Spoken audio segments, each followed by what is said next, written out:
श्री झंडा महोत्सव श्री गुरु रामराज जी महाराज के जन्म दिवस के उपलक्ष्य में हर वर्ष चैत्र माह की पंचमी को मनाया जाता है और इस बार ये तिथि 30 मार्च शनिवार को पड़ रही है। थोड़ा मैं श्री झंडा साहिब के इतिहास के बारे में और श्री गुरु रामराज जी महाराज के बारे में आपको बता दूं। श्री गुरु रामराज जी महाराज सिखों के 7वें गुरु श्री हरराय जी के ज्येष्ठ पुत्र थे और गुरु महाराज का जन्म सन 1646 में किरतपुर में पंजाब में हुआ था और सन 1676 में वो पंजाब छोड़कर इस दून घाटी में आ गए थे। उन्होंने यहाँ पे डेरा डाला, उसी कारण इसका नाम कालांतर में देहरादून पड़ा। उस समय की जो राजनीतिक स्थिति थी, हिंदुस्तान औरंगजेब के अधीन था। औरंगजेब मुगल बादशाह हिंदुस्तान के राजा थे और वो हिंदू और सिख समाज को मुस्लिम समाज में परिवर्तित कर रहे थे। इसी कड़ी में उन्होंने 7वें गुरु श्री हरराय जी को दिल्ली दरबार बुलाया, लेकिन वो किन्हीं कारणों से नहीं गए और उन्होंने अपने ज्येष्ठ पुत्र श्री गुरु रामराज जी महाराज को दिल्ली दरबार जाने की अनुमति दे दी। श्री गुरु रामराज जी महाराज जब दिल्ली दरबार में गए तो वहाँ के जो मौलवी थे, दरबारी थे, उन्होंने गुरु महाराज की कई तरह से जो है परीक्षा ली और गुरु महाराज जो है महान तपस्वी संत थे, चमत्कारिक सिद्धियों से युक्त थे।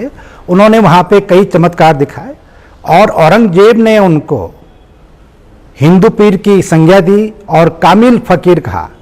लेकिन जब वो वापस पंजाब गए तो उनको किन्हीं कारणों से गुरु गद्दी नहीं मिली और वो बाद में देहरादून में आ गए। इस घाटी में उन्होंने तपस्या की। इस स्थान पे जहाँ पे आज झंडा साहिब स्थित है, वहाँ पे उन्होंने तपस्या की, इसको अपनी तपस्थली बनाया। सन 1676 की बात है। तब से संगतें उनके जन्मदिवस के उपलक्ष्य में और उनके देहरादून आगमन पर ये महोत्सव मनाती है और इसका विशेष आकर्षण जो दरबार साहिब का पश्चिमी द्वार है, वहाँ पे झंडारोहण से होता है। जो झंडे जी हैं ये साल के वृक्ष से बनाए जाते हैं। इसकी लंबाई जो है लगभग 90 फुट होती है और जो नीचे से जो गोलाई है वो 50 फुट तक 32 इंच होती है। अब बाद में ये हर 10 फुट पर 2-2 इंच कम होती जाती है और लास्ट में ये 14 इंच रहती है। तो इसका बड़ा महत्व है। जो ध्वज दंड है, इस पर 3 तरह के वस्त्रों का आवरण चढ़ता है जिनको गिलाफ कहते हैं। ये सादे मार्किन के होते हैं जिनकी संख्या 41 होती हैं। उसके बाद सनील के गिलाफ जिनकी संख्या 21 होती है और जो बाहरी जो दिखता है उसको दर्शनी गिलाफ कहते हैं, जिसके दर्शन होते हैं। तो ये उन संगतों द्वारा चढ़ाए जाते हैं जिनकी मन्नतें पूरी होती हैं। इस बार के दर्शनी गिलाफ चढ़ाने का सौभाग्य हमारे होशियारपुर के सेवक श्री हरभजन सिंह जी को मिला है। उनके पिताश्री ने लगभग 50 वर्ष पूर्व जो है यहाँ पे कुछ मन्नतें मांगी थी, मनोकामना उनकी पूर्ण हुई। तो उस खुशी में उनके बेटे जो हैं यहाँ पे इस बार दर्शनी गिलाफ को चढ़ाएंगे।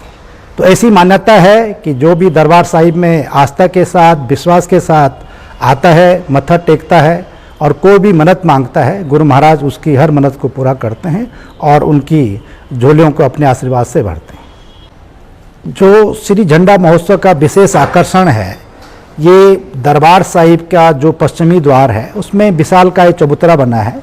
तो उसमें जो वर्तमान में झंडे जी हैं, पहले उसको उतारा जाता है। संगतें इसको बड़े आदर पूर्वक जो है सुबह 8 बजे पूजा अर्चना के बाद, वैदिक मंत्रों के उच्चारण के बाद उस जो वर्तमान में स्थित हैं श्री झंडे जी को संगतें बड़े आदर पूर्वक उतारती हैं और जो इस पे गिलाफ जो वस्त्रों का आवरण है, संगतें इसको प्रसाद के रूप में ग्रहण करती हैं।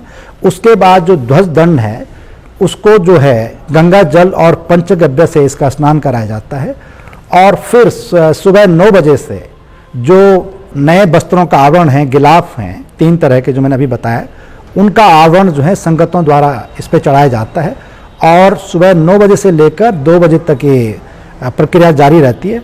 उसके बाद फिर झंडे जी को अंतिम रूप दिया जाता है और फिर 4 बजे तक जो है झंडे जी का आरोहण कर दिया जाता है। झंडे जी चढ़ाने की जो प्रक्रिया है वो काफ़ी जटिल है। श्री झंडे जी चढ़ाने का दृश्य बड़ा दिव्य अलौकिक होता है और उस समय दरबार परिसर में लाखों की संख्या में संगतें होती हैं और हर कोई जो है उस दृश्य को अपनी आंखों से देखना चाहता है।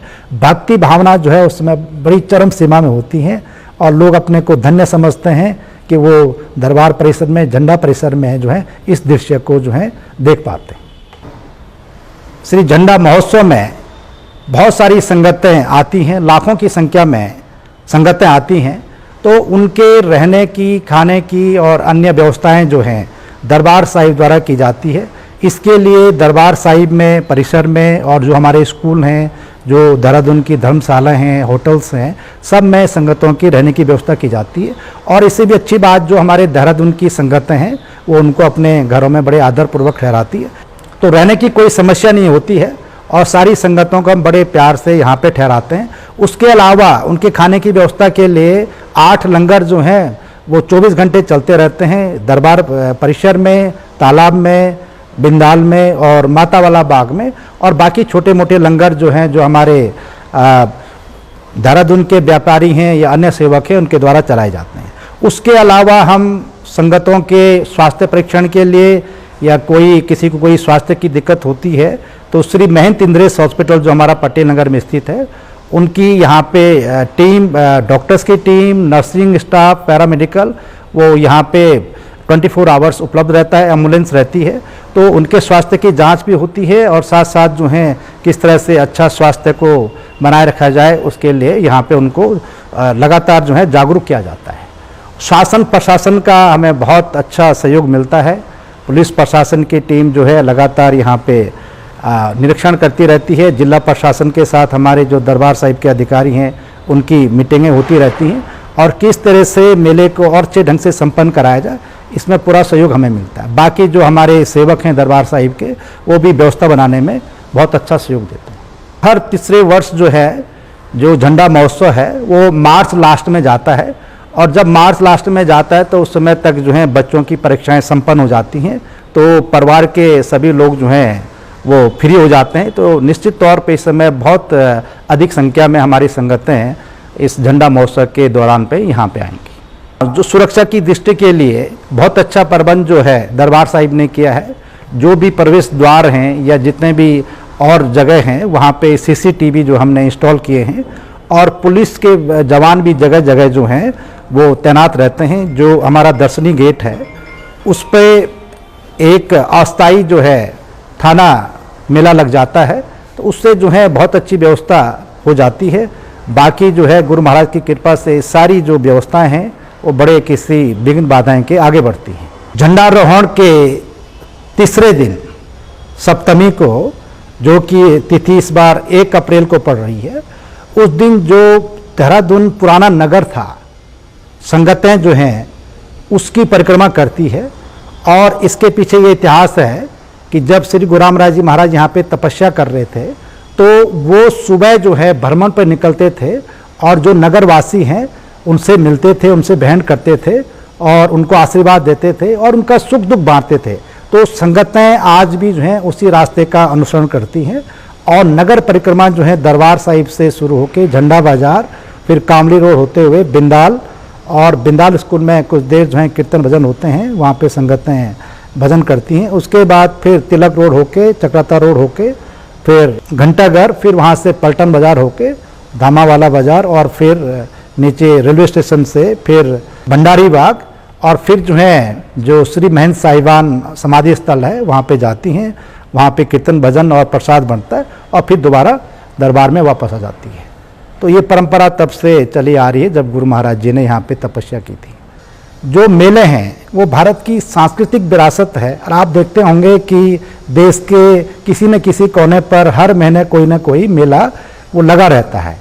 तो ये हमारी सांस्कृतिक विरासत को आगे बढ़ाने के लिए हमारी जो परंपराएं हैं, मान्यता हैं, उसको आगे बढ़ाते हैं और इससे समाज में प्रेम, सद्भावना और एकता का विकास होता है और जो विभिन्न हमारी संस्कृतियां हैं उनका आदान प्रदान होता है। आप यहाँ पे देखें कि देश भर से संगतें आती हैं, विदेशों से भी आती हैं, वो उत्तराखंड की संस्कृति को अपने साथ आत्मसात करती हैं और संस्कृतियों का जो आपस में आदान प्रदान होता है।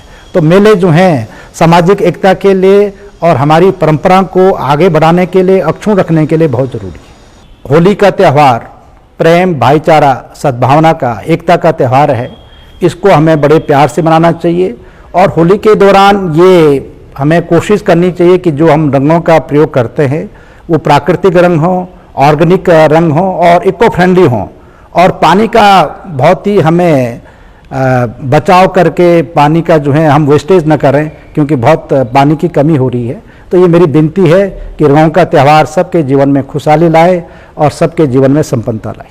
झंडारोहण के दिन काफ़ी संख्या में संगतें हमारी दरबार परिसर में आती हैं, तो मेरी उनसे विनती है कि वो लाइन लगाकर धैर्यपूर्वक जो है सावधानी से दरबार साहिब और झंडा साहिब में मत्था टेकें, कोई जल्दबाजी न करें।